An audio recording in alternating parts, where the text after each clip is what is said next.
जय यीशु मसीह की। भक्ति वचन पर आपका स्वागत है। हम मरकुस रचित सुसमाचार का अध्ययन कर रहे हैं। 5वें अध्याय का दूसरा दिन है और आज हम 14 से 20 आयतों पर चर्चा करेंगे। कल हम एक व्यक्ति से मिले थे जो दुष्ट आत्माओं से ग्रसित था और बहुत ही बुरे हाल में था।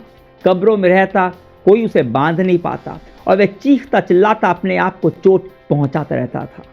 कल हमने देखा उसे छुटकारा मिला और आज हम लोगों की प्रतिक्रिया को देखेंगे और देखेंगे उस व्यक्ति के जीवन में क्या परिवर्तन आया। आपको याद है क्या हुआ था, क्या होता है? वो दुष्ट आत्मा जो यीशु से आग्रह करती हैं कि उनको सुअरों में जाने की अनुमति दें और यीशु उन्हें अनुमति देता है। और जैसे ही ये दुष्ट आत्माएं सुअरों में प्रवेश करती हैं, लगभग 2000 सुअर दौड़कर झील पे कूद जाते हैं और सब मर जाते हैं। और यह दिखाता है कि शैतान का केवल एक ही उद्देश्य है और वह है विनाश। उसके बाद देखिए क्या हुआ। मैं आपको 14 से 17 आयत पढ़कर सुनाता हूं। फिर रेवर के रखवालों ने जो भाग खड़े हुए थे शहर और गांव में जाकर यह समाचार सुनाया। तब जो कुछ हुआ था उसे देखने लोग वहां आए। वे यीशु के पास पहुंचे और देखा कि वह व्यक्ति जिस पर दुष्ट आत्माएं सवार थी, कपड़े पहने पूरी तरह से सचेत वहां बैठा है और यह वही था जिसमें दुष्ट आत्माओं की पूरी सेना समाई थी। वे डर गए। जिन्होंने वह घटना देखी थी लोगों को उसका ब्यौरा देते हुए बताया कि जिसमें दुष्ट आत्माएं समाई थी उसके साथ और सुअरों के साथ क्या बीती। तब लोग उससे विनती करने लगे कि वह उनके यहाँ से चला जाए। अब 17वीं आयत में क्यों लोग यीशु से विनती करने लगे कि वह उनके यहाँ से चला जाए? क्योंकि जहाँ भी यीशु ने चंगाई की, हमने देखा दुष्ट आत्मा से छुटकारा दिलाया, वहाँ लोगों ने आनंद मनाया, लोगों की भीड़ उसके पास उमड़ पड़ी। पर यहाँ हम उसका उल्टा होते हुए देखते हैं।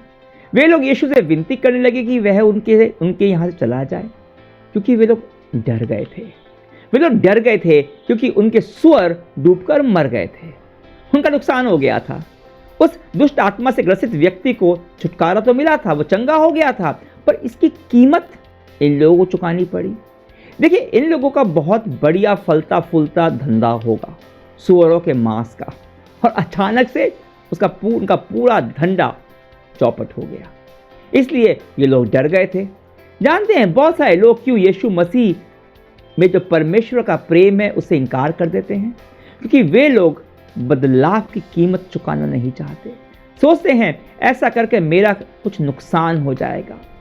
इन लोगों का नुकसान आर्थिक था, व्यापारिक था, और इसलिए ये लोग डर गए थे। पर आम तौर पे लोगों के लिए यह नुकसान अलग अलग किस्म के हो सकते हैं।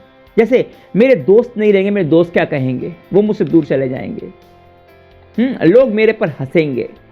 अगर मैंने यीशु को स्वीकार कर लिया तो मेरे खुद के रिश्तेदार मेरे विरोध में आ जाएंगे। यह नुकसान का डर। और यह डर पता है क्या करता है? हमें यह देखने देता कि परमेश्वर हमें क्या देना चाहते हैं। हम अपने नुकसान के बारे में ही सोचते रहते हैं, जो वैसे भी अस्थाई है, खत्म होने वाला है, जिससे हम डर रहे हैं कि चला जाएगा। उन्होंने उस व्यक्ति को नहीं देखा जिस पर दुष्ट आत्माएं सवार थी, जो कुछ समय पहले तक पूरी तरह से पागल था, चीख पुकार रहा था, नंगा घूम रहा था, जिसे अपना कोई होश ही नहीं था। और अब वह कपड़े पहनकर पूरी तरह से सचेत बैठा हुआ है। उन्होंने यह नहीं देखा कि उस बेचारे मनुष्य का जीवन बदल गया। उन्होंने यीशु मसीह परमेश्वर के पुत्र स्वयं परमेश्वर को नहीं देखा जो वही था और उनके जीवन बदल सकता था। उन्होंने डूबे हुए सुअरों को देखा। अपने डर का सामना करने की बजाय इन्होंने उसको ही चले जाने को कहा जो उनकी सारी समस्याओं का उत्तर था, सारे डर का उत्तर था। और बुरा मेरे को पता है क्या लगता है, बाद में शायद वो लोग अपने आप को उचित ठहराएंगे। हमने अच्छा किया, उस यीशु को हमने चले जाने को कहा। अगर रह जाता तो पता नहीं क्या क्या नुकसान हो जाता। पर मैं इन लोगों का विचार नहीं कर सकता, क्योंकि कई बार मैंने स्वयं ऐसे ही किया है, शायद आपने भी किया हो। परमेश्वर मेरे जीवन में कुछ बेहतरीन करना चाहते हैं, पर मैं डर के मारे कदम ही नहीं बढ़ाता। मैं अगला कदम उठाने से ही डरता हूँ। मैं डरता हूँ, सोचता हूँ क्या यीशु मेरा ख्याल रखेंगे, क्या होगा अगर नुकसान हो गया तो। और जब ऐसा होता है तो या तो मैं मना कर देता हूँ, इनकार कर देता हूँ, या फिर ठहर जाता हूँ जहाँ हूँ वहीं पर, और उस मौके को मैं खो देता हूँ जहाँ परमेश्वर मेरे जीवन में कुछ सामर्थ्य करना चाहते थे, क्योंकि मेरा ध्यान केवल उन डूबे हुए सुअरों पर है। मेरी प्रार्थना है कि आप और मैं उन चीज़ों को याद करें, वो तमाम चीज़ें जिसे हमने थामे रखा है, जिनको हम खोना नहीं चाहते, और समझे कि जो परमेश्वर हमारे को देना चाहते, हमारे जीवन में करना चाहते, वो बहुत ही अधिक महान है उस चीज़ों की तुलना में जिन्हें खोने का डर हमें सताता रहता है। उस शहर में एक व्यक्ति था जो यह समझ गया था, और उसकी कहानी बाकी शहरों के लोगों से बिल्कुल भिन्न हो गई थी। सुनिए 18 से 20 आयतों में उस व्यक्ति की आगे की कहानी। और फिर जब यीशु नाव पर चढ़ रहा था, तभी जिस व्यक्ति में दुष्ट आत्माएं थी यीशु से विनती करने लगा कि वह उसे भी अपने साथ ले ले, किंतु यीशु ने उसे अपने साथ चलने की अनुमति नहीं दी, और उसने कहा, अपने ही लोगों के बीच घर चला जा और उन्हें वह सब बता जो प्रभु ने तेरे लिए किया है, और उन्हें यह भी बता कि प्रभु ने दया कैसे की। फिर वह चला गया और दिकपुलिस के लोगों को बताने लगा कि यीशु ने उसके लिए कितना बड़ा काम किया है। इससे सभी लोग चकित हुए। यहाँ एक व्यक्ति है जो कुछ देर पहले ही अपने होशो हवास में नहीं था, जिसमें दुष्ट आत्माएं भरी पड़ी थी, और अब वह यीशु के साथ रहना चाहता था, परंतु यीशु के पास उसके लिए कुछ अधिक महत्वपूर्ण था, और इसलिए वह कहता है, अपने ही लोगों के बीच घर चला जा और उन्हें वह सब बता जो प्रभु ने तेरे लिए किया है। अब यह रोचक है, अधिकतर लोग जिसको यीशु ने चंगा किया उन्हें उसने किसी को बताने से मना किया। कई उदाहरण हमने मरकुस के अध्ययन में ही देख चुके हैं, पर कुछ लोगों को, जैसे कि यहाँ वह कहता है, जा और सबको बता जो प्रभु ने तेरे लिए किया है, उन्हें यह भी बता कि प्रभु ने दया कैसे की। इसके दो कारण मेरे को समझ में आते हैं। एक तो यह कि जिन लोगों को मना किया था वे लोग यहूदी थे, और यहूदियों के बीच उसकी ख्याति धार्मिक नेताओं को खटक रही थी, उनको उकसा रही थी, और वह उसको समय से पहले ही क्रूस पर लेकर जा सकती थी।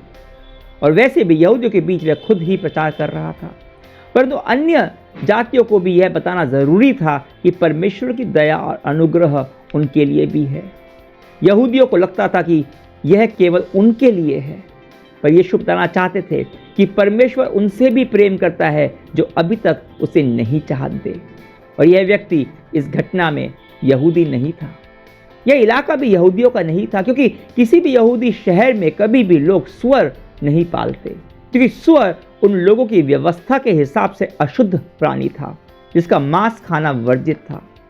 और फिर यह कि यह व्यक्ति दिकपुलिस के लोगों को बताने लगा, यह बताता था कि यह अन्य जाति का था, क्योंकि दिकपुलिस इज़राइल का हिस्सा नहीं था, एक अन्य जाति का प्रदेश था। ठीक यही हम यूहन्ना रचित सुसमाचार में उस समारी स्त्री के साथ भी होते हुए देखते हैं। समारी जिन लोगों से यहूदी घृणा किया करते थे। पर एक और वजह है जो मेरे को यहाँ समझ में आती है। मेरा अनुमान है यह व्यक्ति चंगा हो गया था, पर आज तक यह दुष्ट आत्माओं के प्रभाव की वजह से घृणा और उपहास का पात्र था, और पूरी चंगाई तभी आ सकती थी जब यह इसके खुद के लोग इसे स्वीकारते और सम्मान देते। और यही होते हुए हम आगे देखते हैं, लोग उसे सुनते हैं और चकित होते हैं। वो अब एक पागल दुष्ट आत्माओं से ग्रसित व्यक्ति नहीं था, यह परमेश्वर के अनुग्रह का जीता जागता नमूना था। कभी कोई सोच भी नहीं सकता था कि ऐसा व्यक्ति को परमेश्वर लोगों के जीवन में अंतर लाने के लिए उपयोग करेंगे। इस कहानी के बिंदु को समझना आसान है।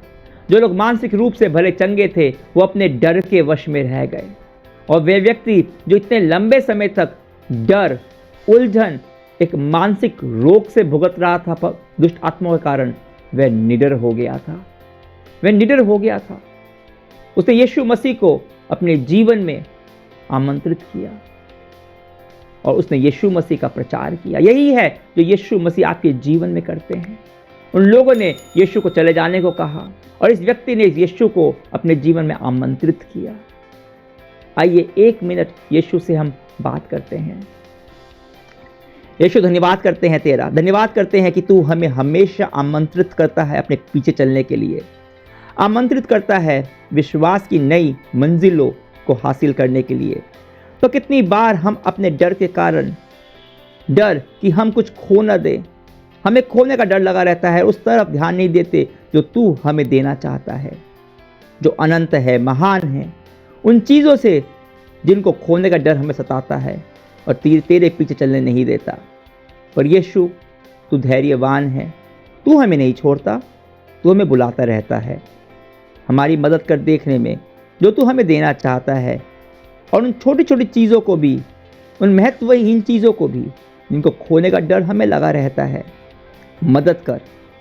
विश्वास का एक छोटा सा कदम उठाने के लिए, तेरे पर भरोसा करने के लिए, अपने स्वार्थ के पीछे छोड़ने के लिए तू हमसे प्रेम करता है और तेरा वायदा है कि तू हमें कभी नहीं छोड़ेगा। इसलिए कृतज्ञ भाव से प्रार्थना करते हैं यीशु तेरे नाम से, आमीन। कल हम एक और चंगाई को देखेंगे, उस स्त्री की जो 12 वर्षों से भुगत रही थी। तो कल तक के लिए आज्ञा दीजिए। परमेश्वर की महिमा हो।